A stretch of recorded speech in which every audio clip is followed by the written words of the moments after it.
বন্ধু বান্ধৱীসকল বহুতে গুৰুত্বপূৰ্ণ খবৰ, বহুতে ডাঙৰ খবৰ, ৰাতিপুৱাৰ বহুতকেইটা গুৰুত্বপূৰ্ণ খবৰ ওলাইছে, যিকেইটা খবৰ মই আপোনালোকৰ মাজত উপস্থাপন কৰিবলৈ যত্ন কৰিছোঁ। ভিডিঅ'টো অলপ স্কিপ নকৰি সম্পূৰ্ণকৈ চাই থাকিব। বন্ধু বান্ধৱীসকল, যদি চেনেলটোত প্ৰথমবাৰ আহিছে আমাৰ এই চেনেলটো নিশ্চয় ছাবস্ক্ৰাইব কৰিব, লগতে এই ভিডিঅ'টোত এটা লাইক নিশ্চয় কৰিব। আমি আৰম্ভ কৰিছোঁ আমাৰ প্ৰথমটো গুৰুত্বপূৰ্ণ খবৰ। প্ৰথমটো খবৰ বহুতে গুৰুত্বপূৰ্ণ খবৰ, বহুতে ডাঙৰ খবৰ। 31 মাৰ্চৰ পূৰ্বে কৰাওক পেন কাৰ্ড, কেচিচি, জিএছটি আৰু এফডিৰ সৈতে জড়িত 7টা কাম, অন্যথা ব্যাপক লোকচানৰ সন্মুখীন হ'ব আপুনি। বন্ধু বান্ধৱীসকল, নতুন বিত্তীয় বৰ্ষ আৰম্ভ হোৱাৰ পূৰ্বে আপুনি কেইবাটাও প্ৰয়োজনীয় কাম সম্পূৰ্ণ কৰিব লাগিব। Punjab national bank, PM Kisan আৰু কেইবাখনো আঁচনিৰ সৈতে জড়িত কেইবাটাও গুৰুত্বপূৰ্ণ বিষয় তলত আলোচনা কৰা হৈছে, যিসমূহ আপোনাৰ বাবে জনাটো অত্যন্ত জৰুৰী। এপ্ৰিলৰ পৰা আৰম্ভ হ'ব নতুন বিত্তীয় বৰ্ষ। নতুন বিত্তীয় বৰ্ষ আৰম্ভ হোৱাৰ পূৰ্বেই বহুকেইটা দিশত আহিব পৰিৱৰ্তন, সলনি হ'ব বহুখিনি নীতি নিয়ম। গতিকে 31 মাৰ্চৰ পূৰ্বে এইখিনি কাম কৰি নল'লে আপুনি লোকচানৰ সন্মুখীন হ'ব পাৰে। বিবাদ সে বিশ্বাস আঁচনিৰ সময়সীমা বৃদ্ধি। কেন্দ্ৰীয় চৰকাৰে বিবাদ সে বিশ্বাস আঁচনিৰ পে'মেণ্টৰ অন্তিম তাৰিখ 31 মাৰ্চলৈ বৃদ্ধি কৰিছে। এই আঁচনিৰ জৰিয়তে চৰকাৰে দীঘলীয়া কৰ বিবাদ সমাধানৰ চেষ্টা কৰিছে। এই আঁচনিৰ অধীনত কৰদাতাসকলে কেৱল বিবাদমান ভূমিৰ বাবেহে কৰ প্ৰদান কৰিব লাগিব। গ্ৰাহকসকলক সতৰ্ক কৰিছে পাঞ্জাৱ নেশ্যনেল বেংকে। পাঞ্জাৱ নেশ্যনেল বেংকৰ লগত এৰিয়েণ্টেল বেংক অৱ কমাৰ্চ আৰু ইউনাইটেড বেংক অৱ ইণ্ডিয়া সংলগ্ন হোৱাৰ পিছত পুৰণি গ্ৰাহকসকলৰ IFC কোডসমূহে 31 মাৰ্চৰ পিছত কাম নকৰিব। ইয়াৰ উপৰিও আপুনি চেকবুকসমূহো ব্যৱহাৰ উপযোগী হৈ নাথাকিব। সেইবাবে পাঞ্জাৱ নেশ্যনেল বেংকে গ্ৰাহকসকলক 31 মাৰ্চৰ পূৰ্বে নতুন চেকবুক সংগ্ৰহৰ লগতে যাৱতীয় ব্যৱস্থা গ্ৰহণৰ বাবে আহ্বান জনাইছে। কেচিচিৰ বাবে আবেদনৰ সময়সীমা বৃদ্ধি কৰিছে। কৃষকসকলৰ সুবিধাৰ্থে কিষাণ ক্ৰেডিট কাৰ্ডৰ বাবে আবেদন কৰাৰ সময়সীমা কেন্দ্ৰীয় চৰকাৰে 31 মাৰ্চলৈ বৃদ্ধি কৰিছে।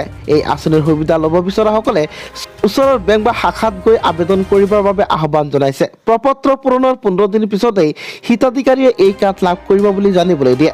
কম ঋণত হোম লোনৰ সুবিধা। দেশৰ কেইবাটাও আগশাৰীৰ চৰকাৰী আৰু বেচৰকাৰী বেংকে 31 মাৰ্চৰ আগলৈকে কম ঋণত গৃহ নিৰ্মাণৰ বাবে লোন প্ৰদান কৰি আছে।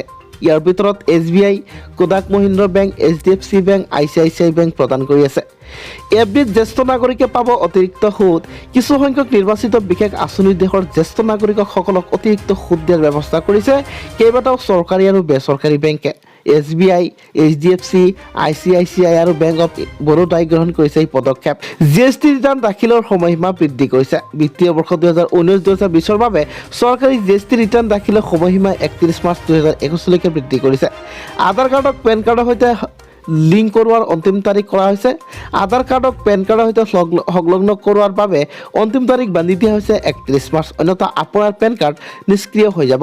বন্ধু বান্ধৱীসকল, বহুতে গুৰুত্বপূৰ্ণ খবৰ।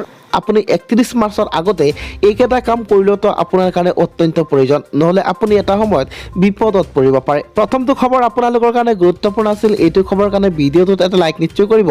আমি আগবাঢ়িছোঁ আমাৰ পৰৱৰ্তী গুৰুত্বপূৰ্ণ খবৰ ফালে। যি ফাৰ্চুনাৰ নহয়, এইবাৰ ডাম্পাৰতো নিৰ্বাচনী প্ৰচাৰ হিমন্ত বিশ্ব শৰ্মাৰ।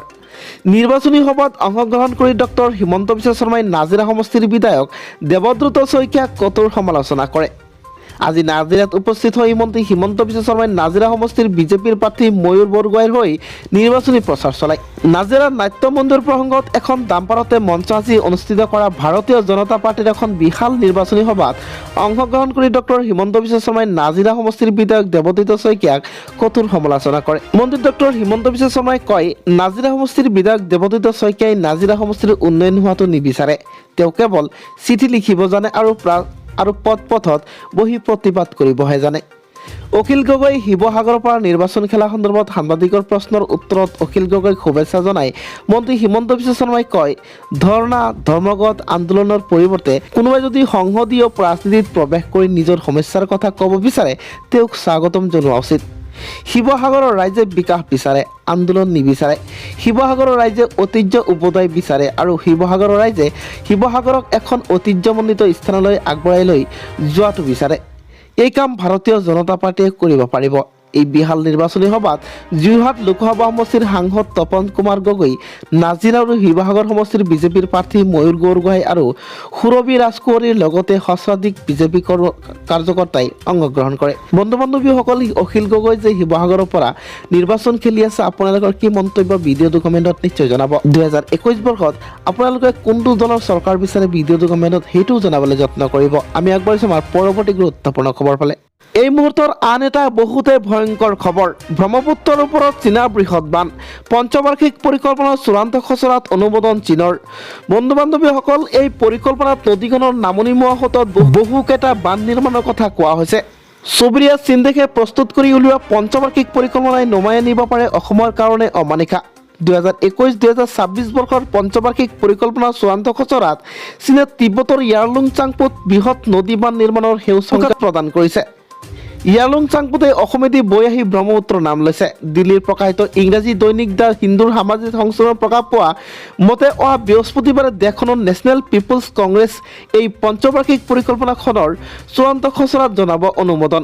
উল্লেখযোগ্য যে এই পৰিকল্পনাত নদীখনৰ নামনি মুৱাসোঁতত বহুকেইটা নতুন বান্ধ নিৰ্মাণৰ কথা কোৱা হৈছে। প্ৰথমবাৰৰ বাবে চীন চৰকাৰে ব্ৰহ্মপুত্ৰৰ চীনৰ অংশত জলবিদ্যুৎ প্ৰকল্প নিৰ্মাণত সেউজ সংকেত প্ৰদান কৰাৰ দিশত অগ্ৰসৰ হৈছে। পঞ্চবাৰ্ষিক পৰিকল্পনাত উল্লেখ কৰা মতে বহুকেইটা দেশীয় চীনা প্ৰতিষ্ঠানে ভাৰতৰ সীমান্তৰ সমীপত নদী বান্ধৰ প্ৰস্তাৱ আগবঢ়াইছিল। সেই সকলো প্ৰস্তাৱক অনুমোদন প্ৰদান কৰাৰ পৰামৰ্শ আগবঢ়োৱা হৈছে। উল্লেখযোগ্য যে স্থানীয় মাণ্ডাৰিন ভাষাত প্ৰকাশ পোৱা চূড়ান্ত খচৰাত এতিয়াও ইংৰাজীলৈ অনুবাদ হোৱা নাই। স্থানীয় সংবাদ মাধ্যমত প্ৰকাশ পোৱা মতে দেশখনৰ শীৰ্ষ পৰ্যায়ৰ জলবিদ্যুৎ নিৰ্মাণ প্ৰতিষ্ঠান পাৱাৰ চাইনাই পুৱা নৱেম্বৰ মাহতে তিব্বত স্বায়ত্তশাসিত প্ৰশাসনেৰে ব্ৰহ্মপুত্ৰৰ তিব্বতৰ চোৱাত বান্ধ নিৰ্মাণ কৰিবলৈ বুজাবুজিৰ চুক্তিত স্বাক্ষৰ কৰিছে।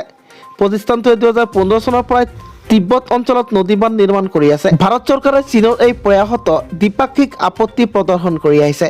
এইবাৰ চীনে নামনি মুৱাসোঁতত বিশেষকৈ নদীখন 2000 ফুট তললৈ বৈ আহি তীব্ৰভাৱে অৰুণাচল প্ৰৱেশ কৰাৰ অংশত নদী বান্ধিলে অসম প্ৰভাৱিত হ'ব বুলি আশংকা প্ৰকাশ কৰিছে বিশেষজ্ঞসকলে। বন্ধু বান্ধৱীসকল, আমাৰ অসমৰ কাৰণে বহুতে বেয়া দিন আহি আছে। যদি তেনেকুৱা হৈ যায় আমাৰ অসমত কিন্তু পানী নাইকিয়া হৈ যাব। এইটো খবৰ কাৰণে আপোনালোকৰ কি মন্তব্য আছে ভিডিঅ'টো কমেণ্টত নিশ্চয় জনাব। আমি আগবাঢ়িছোঁ আমাৰ পৰৱৰ্তী গুৰুত্বপূৰ্ণ খবৰ ফালে। বন্ধু বান্ধৱীসকল, বহুতে নিৰ্লজ্জ এটা খবৰ। গাড়ীৰ ভিতৰতে যুৱক যুৱতীৰ যৌন সম্পৰ্ক, আৰক্ষীয়ে সোধালে চৰ, লগতে 40,000 টকাৰ বিহিলে জৰিমনা। বন্ধু বান্ধৱীসকল, ঘটনাটো ক'ত সংঘটিত হৈছে মই তথ্যখিনি আপোনাক দিবলৈ যত্ন কৰিছোঁ। যোৱা মাহতো দক্ষিণ ডাৰ্বিচিৰত সংঘটিত হৈছিল অনুৰূপ ঘটনা। আৰক্ষীয়ে গাড়ীৰ ভিতৰতে যৌন কাৰ্য সম্পাদন কৰাৰ বাবে জৰিমনা বিহে এহাল প্ৰেমিক প্ৰেমিকাক। গাড়ীৰ ভিতৰতে যৌন সম্পৰ্কত লিপ্ত হ'ল যুৱক যুৱতী। ৰাজহুৱা স্থানত যৌন সম্পৰ্ক লিপ্ত হোৱা যুৱক যুৱতীৰ পিছত স্তম্ভিত হৈ পৰে। আৰক্ষীয়ে হাতে লোটে ধৰা পেলাইছে, প্ৰহাৰ কৰে দুয়োজনকে। গ্ৰেট ব্ৰিটেইনত সংঘটিত হৈছে এই ঘটনা। দেশখনৰ ডাৰ্বিচিৰত বৰ্তমান চলি আছে লকডাউন, কিন্তু কঠোৰ নিয়ম নীতি চলি থকাৰ মাজতেই সোমবাৰে নিশা গাড়ীৰ ভিতৰত এহাল যুৱক যুৱতীয়ে যৌন কাৰ্যত লিপ্ত হৈ থকা অৱস্থাত ধৰা পেলায় আৰক্ষীয়ে। ইমানেই নহয়, আৰক্ষীয়ে লকডাউনৰ নিয়ম উলংঘা কৰাৰ বাবে যুৱক যুৱতীসকলক প্ৰচণ্ড চৰ সোধোৱাৰ লগতে বিহে 40 পাউণ্ডৰ জৰিমনা। আৰক্ষীয়ে জনোৱা মতে এই প্ৰেমিক প্ৰেমিকাক ডাৰ্বিচিনৰ আৰক্ষীয়ে উলংঘ অৱস্থাত উদ্ধাৰ কৰিছে। ডাৰ্বিৰ ওচৰৰ মালিত তেওঁলোকে গাড়ীৰ ভিতৰতে নিশা যৌন কাৰ্য সম্পাদন কৰি আছে। বন্ধু বান্ধৱীসকল, এইটো ৱেষ্ট কাণ্ট্ৰিবিলাকত এনেকুৱা ধৰণৰ কাৰ্য চলিয়ে থাকে। আপোনাৰ যদি কিবা মন্তব্য আছে ভিডিঅ'টোৰ কমেণ্টত নিশ্চয় জনাব। আমি আগবাঢ়িছোঁ আমাৰ পৰৱৰ্তী গুৰুত্বপূৰ্ণ খবৰ ফালে। বন্ধু বান্ধৱীসকল, এই মুহূৰ্তৰ আন এটা ভয়ংকৰ খবৰ। স্কুটিৰে ট্ৰাকত খুন্দাই জীৱন্তে অগ্নিদগ্ধ 2 আৰোহী। নীৰৱ দৰ্শক হৈ থাকিল ৰাইজসকল। বন্ধু বান্ধৱীসকল, ঘটনাটো ক'ত সংঘটিত হৈছে? আজি 39 নং ৰাষ্ট্ৰীয় ঘাইপথত ডিমাপুৰ অভিমুখী এখন চিমেণ্ট ভৰ্তি AS01 LC2466 12চকীয়া ট্ৰাক আৰু DL3S E6 304 স্কুটিৰ মাজত মুখামুখি সংঘৰ্ষৰ ফলত ট্ৰাকখন আৰু স্কুটিখন সম্পূৰ্ণৰূপে জ্বলি ভস্মীভূত হয়। ঘটনাস্থলীতে এজন স্কুটি আৰোহী ভস্মীভূত হোৱাৰ লগতে আনজন স্থানীয় চিকিৎসালয়ত মৃত্যু হয়। স্কুটি আৰোহী দুজনৰ ভিতৰত এজন হ'ল হিলনীজনৰ দুৰ্জা বাহাদুৰ ৰেংগমী 52 বছৰ, বলোৰাম গোৱালা 35 বুলি জানিব পৰা গৈছে। বান্ধৱীসকল, বহুতে গুৰুত্বপূৰ্ণ খবৰ। যদি আপুনি 4চকীয়া বা 2চকীয়া চলায় বহুত সাৱধানে চলাব, কাৰণ আপোনালোকৰ জীৱন আমাৰ কাৰণে বহুতে মূল্যৱান, লগতে আপোনাৰ পৰিয়ালৰ বাবেও। গতিকে আমাৰ এই ভিডিঅ'টোত এটা লাইক নিশ্চয় কৰিব। বন্ধু বান্ধৱীসকল, এইটো খবৰ কাৰণে যদি আপোনাৰ কিবা মন্তব্য আছে ভিডিঅ'টোত নিশ্চয় জনাব।